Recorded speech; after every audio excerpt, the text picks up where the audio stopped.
Ұйқысыздық немесе инсомния немесе агрипния, ұйқының ұзақтығы немесе сапасы, немесе екеуінің де қанағаттандырмайтын қалыпты ұйқының бұзылуы. Ұйқысыздық бұл адамның ұйқыдан болатын проблемалық жағдайы. Ұйқысыз көп адамдар тез көз іліп, артынша оянып кете береді, ал тағы біреулер керісінше ұйықтауы қиын болып келеді. Нәтижесінде ешқандай ұйықтай алмай, ертесі көңіл күйінен байқалып тұрады. Сәлем достар, сіздермен бірге Авиценна медицина каналы. Қазіргі таңда аурулар, аурудың себептері, асқыныстары және емі мен өзге де пайдалы кеңестерді ұсынатын боламын. Бағдарламаны бастамас бұрын каналға жазылып, бізбен бірге болыңыздар. Ұйқысыздық, ұйқының бұзылуының ең көп таралған түрі синдром.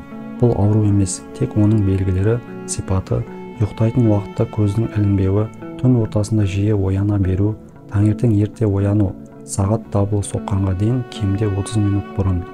Осының салдарынан адам күндізгі уақытта функционалдық жайсыздықты бастан кешіреді. Мысалы, шаршау, зейіннің төмендеуі, немесе ашулану және агрессияның жоғарылауы. Ұйқысыздық диагнозын анықтау үшін міндетті түрде сомнолог дәрігермен кеңесу керек.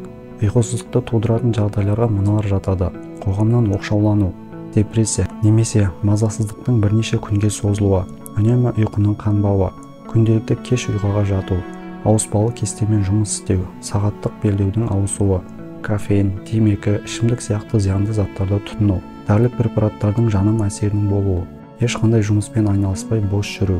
Басқа аурулардың салдары болуы мүмкін. Оларға кейбір өкпе немесе жүрек аурулары, стресс немесе депрессия, қан қысымының жоғарылауы, инсульт аурулары, гипотиреоз, қалқан жел безінің аурулары, энцефалопатия және тағы басқа аурулар болуы мүмкін. Сонымен қатар, ұйқысыздықпен ауыратын адамдардың шамамен 30% ұйқының обструктивті апноясына шалдыққан.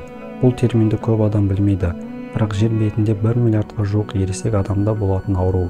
Дұрыс диагноз қою үшін міндетті түрде сомнолог дәрігермен кеңесу керек.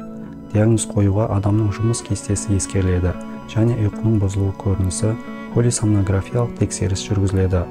Егер сізде осы аталған белгілер мен аурулар кездессе, комментке қалай ұйқысыздықтан құтылғаныңызды және қандай дәрігерге жүгінгеніңізді жаза кетіңіз. Осы арқылы басқаларға өз көмегіңізді тигізе аласыз. Ұйқысыздықтың зияны. Ұйқысыздық кең таралған проблема. Ұйқының бұзылуы күндіз қатты ұйықтаған келеді, күш қайратың болмайды. Мұндай ұйқының бұзылуы ұзаққа созылатын болса, адам ашушаңдыққа немесе депрессияға бой алдырады. Жаңа нәрсені есіне сақтау, назар аудару, оқу қиынға соғады, оқуы немесе жұмысы нашар болады. Ұйқысыздық отбасына, достарына назар аудартпай, адамға қажет күш қайратынан айырады. Ұйқысыздық өмір сапасының төмендеумен қатар қан қысымының жоғарылауына, жүрек қан тамырлары ауруларына және қант диабетіне әкелуі мүмкін. Сондықтан оған бей-жай қарамаған жөн. Ұйқысыздық қаншалықты уақытқа дейін созылғанына байланысты созылмалы және қысқа мерзімді болып келеді. Созылмалы ұйқысыздықта ең аз дегенде 3 күн, тіпті 1 айға дейін көз іле алмайды.